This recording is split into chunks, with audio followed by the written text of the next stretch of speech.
all the way. I would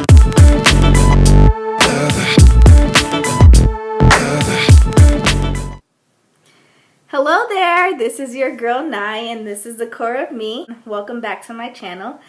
I'm coming here with a new video, different type of video. It's not a lock update. So I've been locked for 20 months, almost 2 years. And I remember there's a lot of things that I wanted to think about, things I wanted to research before starting my locks. And I run into a lot of people who admire my hair. They're like, oh, I love your hair, I want to start locks too, but I'm so scared. So I kind of was inspired to do this video because I run into so many people who want locks but are afraid to go ahead and start their journey. And I used to be one of those people, so I completely understand. It took me a really long time to start my locks. I wanted locks when I was a teenager. My mom wouldn't let me get locks, but even when I turned 18, I didn't start them. So I didn't start my locks until I was about 28, and I'm 30 now. So it took me a long time to start my locks, and it didn't really come to me until I was tired of having long, loose, natural hair. I was sick and tired of it taking me 3-4 hours just to wash my hair, and I have a really bad, itchy, dry scalp. So if I'm stressed out, if I don't get enough sleep, or if my diet is poor, my scalp is just disgusting. So I had to wash my hair once a week. So every Friday it would take me 3 to 4 hours just to wash my hair. And I got into a point in my life where I got really, really busy, and I just did not have the time to spend on my hair.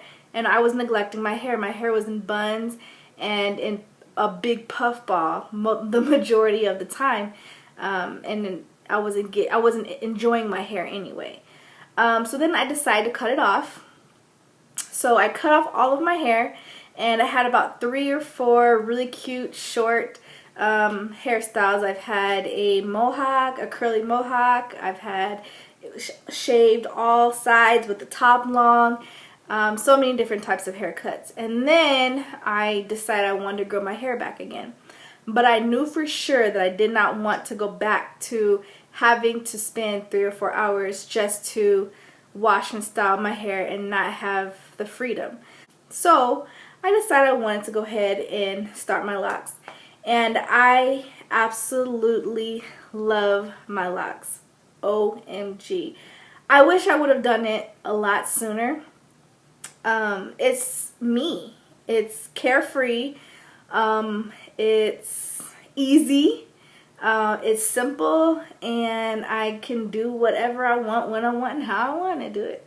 So I can work out without having to worry about it. I can go swimming without worrying about my hair, because it only takes me an extra 10 minutes in my shower to wash and condition my hair, and that's it.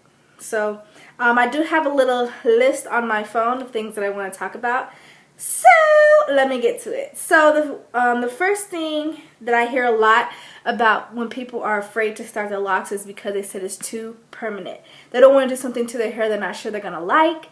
And hopefully the things that I talk about later on in this video will kind of help you make decisions so that if you do decide to start your locks, then you'll start them in a way that you like, which is very important. That's one thing that was really important to me, is I wanted to make sure I liked the way my hair looked at the beginning of my journey.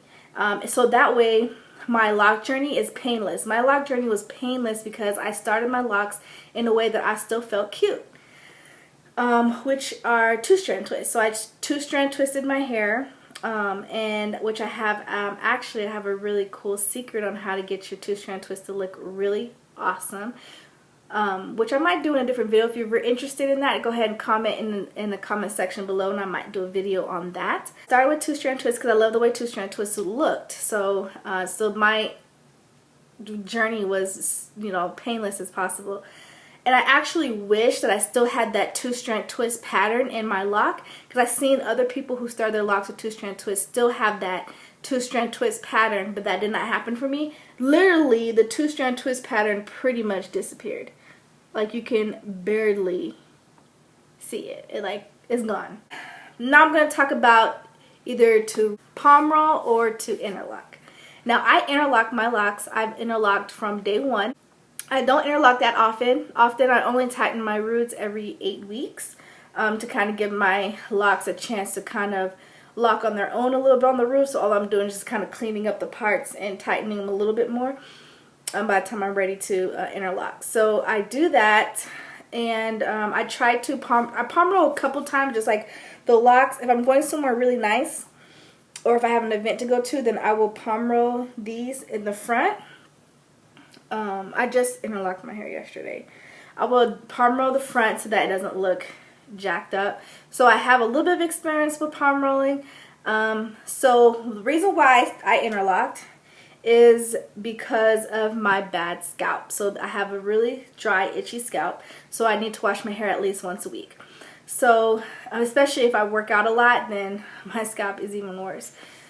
So because I wanted to wash my hair once a week, I did not want to have to retwist all of my locks every single time I wash my hair. So that's why I chose the interlock, so that my roots could still stay tight for a few weeks with me washing my hair once a week, and I think it still stay neat. I chose also to interlock because it lasts longer. I can swim, I can work out, I can dance in the rain without having to worry about messing up a retwist. So that's why I really love interlocking as well. It does take a longer time to interlock your hair, but you're not interlocking as often, so you still have more freedom. So it takes me about 4 hours to interlock my entire head with about 140 locks, but I only do it once every 2 months. So literally for the whole 2 months, it only takes me about 10 minutes to do my hair versus having to retwist every wash or every other wash. Okay, next one. Okay, so I also chose the interlock because I don't like the super manicured lock look. I like the effortless look of locks. Of course, they have to be some kind of can't go to work looking all kinds of crazy, but you can tell that my locks are not 100% manicured, 100% uniformed, and I love that about them. It looks effortless, like it wasn't done on purpose. Like I just woke up in the morning and here I am.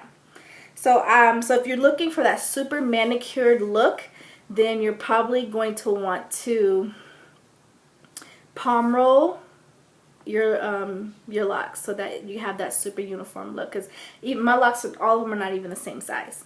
Like the ones back here is a little bit more chunky than like the ones up here. So it's just like, that's okay with me, and I love that. Okay, so the cons of interlocking is that your locks are going to appear a little bit thinner. So because I have fine hair, I have a whole lot of hair, but my strands are fine. I was really nervous about interlocking because I didn't want my locks to look really, really thin.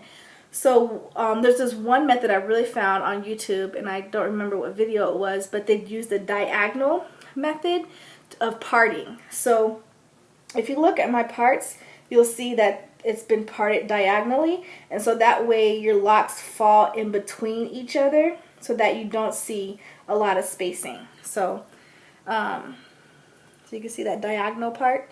So all of my parts are diagonal. So none of my parts are straight across. That way it kind of falls to where you won't see any spacing at all, which I absolutely love that. So think about that. So if you have fine hair or thin hair and you want to interlock, think about maybe using a diagonal method on your parting to kind of hide up the spaces. Yes. Okay, another con about interlocking is that it is not easy to comb out if you decide to comb out your locks. Because you force knots into your hair, it's not easy to comb that out. So most of the time when people have interlocks or sister locks, they end up just cutting their hair because it's not easy to get those out. It's not easy to comb out locks, period. It takes a really, really long time to comb out locks, but it's easier to comb out locks if they were palm rolled or use comb coils, because you are allowing your own personal curl pattern to create a lock versus forcing knots into your hair. Okay, so this one was really doozy for me. I didn't know what size to do. I really like chunky locks. I really wanted about 100 locks. But I ended up doing them a little bit smaller because I have fine hair and I was really afraid of my locks appearing thin and looking see-through. So I did make them a little bit smaller to kind of play with it. And I'm actually glad about the size that I did my locks because I really do like them. I would be okay if they were a little bit chunkier, but I can't really combine them because then I'd make them way too chunkier. Way too chunky for me. So I'll keep them, but they really thickened up. So that's another thing too, like when you first start, your locks are going to look really thin. You're like, oh, I hope my locks don't stay this small. But when they actually mature, they thicken up really nicely, which is really, really cool. So yeah, that's kind of pretty much all I had to talk about. Another thing that people also say about locks is that they're not versatile, and that's so not true. You can do so much with your hair, especially if the size of your locks are kind of small. You have more options for styles versus someone with big chunky locks. So so think about that too. If you're a type of person who would like to do different types of styles, then maybe you want to go with a smaller lock size than a larger one. A larger lock size, you're not going to be able to do as many styles, but medium to small locks, you'll be able to do all kinds of styles. You can put your hair in a ponytail. You can braid your locks up into different styles. You can do braid outs. You can do twist outs. You can do puffs. You can wear turbans. Like, there's so many different things that you can do with locks. And I'm a type of person who likes to switch my hair up all the time, and so I play with my hair color. So I change my hair color every year to kind of give me a change in my hair, and that's fine. And there's some people who don't need that, but I do. I am a type of person who needs a lot of change in my hair. And I still love my locks, so I would not change my decision for the world. So if you're out there and you're thinking about starting locks, or if you admire locks and you've always wanted to try it, go for it. Just go for it. If you don't like it, you can always change it. I've even seen people be able to put wigs over locks. So if you want to switch it up and wear a wig, you can do that.